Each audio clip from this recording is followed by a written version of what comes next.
It's not comfortable, but the illumination is necessary. It's a moment designed to bring what's hidden into the light, no matter how difficult it is to see. But the story doesn't end there. Astrology is always about movement and potential. The peak of the full moon is just one point on a larger journey. The journey shifts and new opportunities arise. After the peak of the full moon, the moon continues her journey through the zodiac. A few days later, she will connect with Pluto, which, as we mentioned, is retrograde in Aquarius. This meeting with Pluto is a significant turning point. Think of Pluto as the force that helps us shed what is no longer needed, like a snake shedding its skin, or the transformer that breaks down the old to make way for the new. When the moon, representing our emotional body, our sense of security in our material world, meets Pluto, it's a powerful opportunity for deep release and even rebirth. It's a moment where the nurturer comes face to face with the transformer, and this encounter can be intensely cleansing and freeing. It happens once a month. This connection with Pluto can be a powerful time to let go of things that have been controlling you, especially those internal things highlighted by the moon's difficult position at the full moon. This could be old habits, emotional patterns that bind you, or even addictions. It's a chance to surrender difficult feelings like anger, hatred, or resentment. Those internal things that you feel like they're chaining you to your own lower nature, or holding you back. It's the moment where the nurturer meets the transformer, and the transformer helps the nurturer release the heavy burdens she's been carrying, allowing her to shed what is no longer serving her highest good. This transit offers us a window to consciously release what holds us back. If you feel called to, this is a powerful time for a letting go ritual. Write down what you're ready to surrender. Maybe it's a specific fear, an old pattern of reaction, or a persistent feeling of anger. Then, find a way to symbolically release it, safely burning the paper, tearing it up, or shredding it, or burying it. This can support the natural release that Pluto offers. The few days leading up to this Pluto connection from the full moon are a potent time for reflection. What are you ready to give up that has been chaining you? What internal battles are you ready to surrender? What power struggles within yourself are you ready to end? This period is an invitation to look inward, to identify the baggage you are ready to drop. As the moon moves on from her encounter with Pluto, shedding some of that old skin, she continues her journey and connects with the North Node and Saturn in Pisces. The North Node points to our collective and personal path forward. It's our destiny in this lifetime.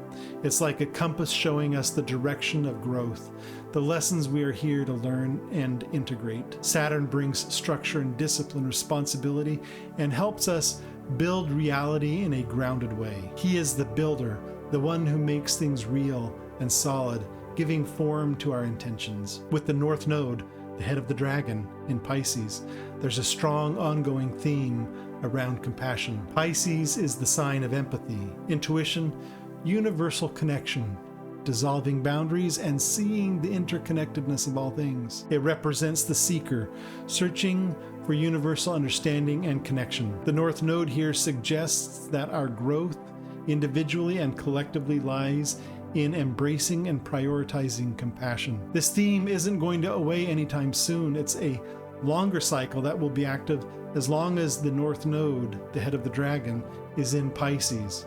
It is what the dragon is craving, compassion. It'll happen for the next year or so. It's a core part of the path forward, a direction we are being guided toward, a fundamental lesson for this period of time. When the moon meets the North Node and Saturn in Pisces, especially after the release facilitated by Pluto, it's a moment to anchor compassion into our priorities.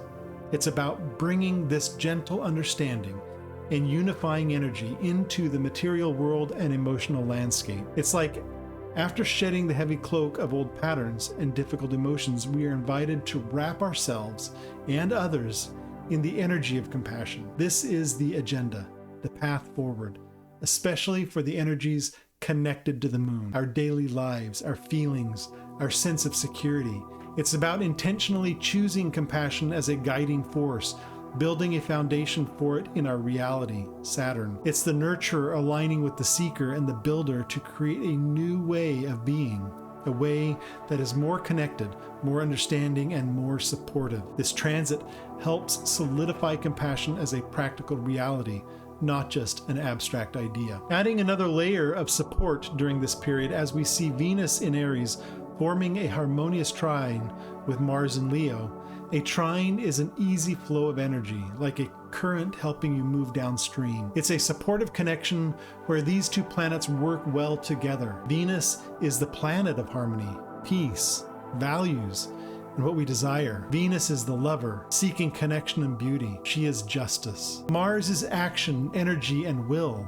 Mars is the warrior asserting force and drive. This trine creates a supportive link, helping to ease some of the tension from the Mars-Pluto square we discussed. It creates conditions that support bringing peace into our lives and moving away from self-sabotaging behaviors. It helps align our desires, Venus, with our actions, Mars, in a way that feels more natural and less conflicted. The warrior, Mars, and the lover, Venus, are finding a way to work together, harmoniously, supporting our actions and desires, making it easier to act on what brings us peace and aligns with our values. Later, the moon will join Venus in Aries.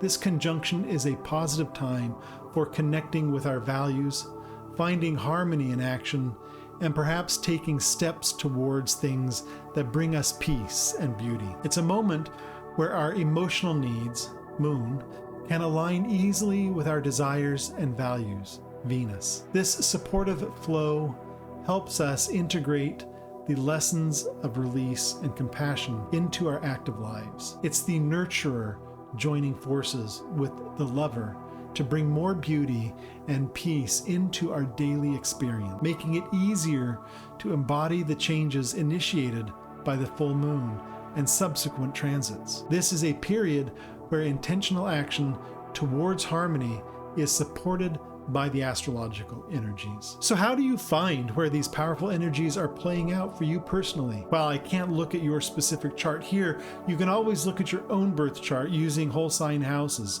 Find which house Mars is in at the time of this full moon and which house the moon is in.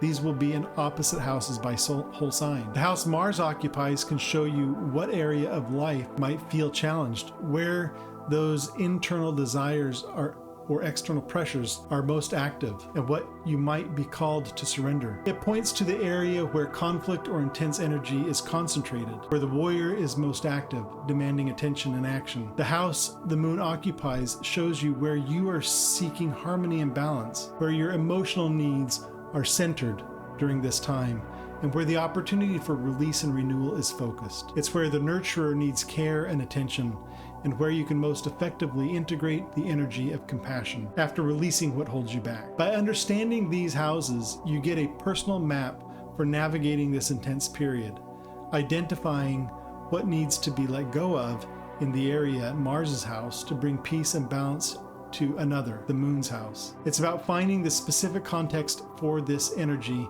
in your own world, making the cosmic personal. If you'd like help finding your houses or understanding this more, you can check out the resources on my website at ryan-hunt.com. There are guides and tools to help you locate these points in your personal chart and understand how these energies are showing up specifically for you. These astrological movements often mirror the larger currents flowing through the world. We see themes of power, conflict, and control playing out on the global stage, in governments, at borders within systems of authority, and intense square involving the Sun, Moon, Mars, and Pluto reflects this struggle for dominion and the tension it creates. It highlights the places where forces clash, where authority is challenged, and where deep transformation is happening, often through conflict. We see echoes of this in the news, discussions about who controls what, battles over resources, shifts in leadership, and the challenging dynamics between nations or groups. It's the global manifestation of the warrior and the transformer locking horns, creating tension and demanding change on a massive scale. But amidst this, there's also a powerful countercurrent, a call for something different. The North Node in Pisces, highlighted by the moon's journey after the full moon, points towards compassion as the necessary path forward. It's a reminder that even when faced with conflict and hardship, the response needed involves understanding, empathy, and care. We see these glimpses to provide aid to those affected by conflict, discussions around fundamental human values like rights, equality, and ethics, and people reaching out to support one another. It's the seeker guiding us toward a more connected and compassionate future, even when the present feels challenging. It's a reminder that the path forward individually and collectively is paved with understanding and care. The archetypal energies at play are potent during this time. We see the warrior, Mars, facing off with the transformer, Pluto, creating intense pressure and highlighting power struggles. Meanwhile, the nurturer, the moon, is navigating this difficult landscape, feeling challenged and seeking balance amidst the struggle. And the seeker, the North Node in Pisces, points towards a path of universal connection and compassion as the way through. This period is a powerful dance between challenge and grace, asking us to confront the shadows and the difficult truths, Pluto in the Scorpio moon, so we can step more fully into conscious action, Sun in Taurus, guided by compassion, North Node in Pisces. It's about integrating these powerful forces within ourselves and responding to the world from a place of intentional awareness and care. The builder, Saturn, helps us ground this compassion into reality, while the lover, Venus, helps us find harmony in our actions. This full moon in Scorpio is not a gentle energy. It brings intensity, asks us to face uncomfortable truths, and highlights where we might feel bound by our own desires or external pressures. It can feel heavy, challenging, and even unstable. It shines a bright light on the things we might prefer to keep hidden, forcing us to see what needs to be addressed. But it also offers a clear path forward. The journey the moon takes after her peak illumination, meeting Pluto for release, and then the North Node and Saturn for grounding compassion, shows us the way through the intensity. It outlines a process of transformation and integration. It's an invitation to surrender what holds you back, to consciously choose to let go of anger, hatred, self-sabotage, and the feeling of being controlled by external forces or internal urges.